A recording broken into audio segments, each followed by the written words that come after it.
अब एक जिनके लिए मैं मौलाना ज़कीर रहमान साहब से गुजारिश कर रहा हूँ दुआएं।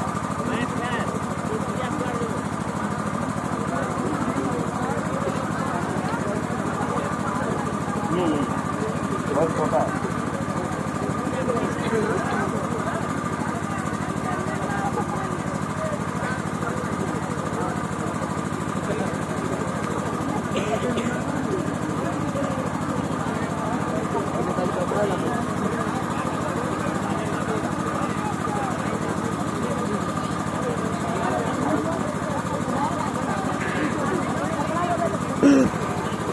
अब इसके बाद आखिरी बच्चा जो मोहम्मद उमर, इसके लिए मैं मौलाना अखलाक करीमी साहब को गुजारिश करूँ और दुआएं।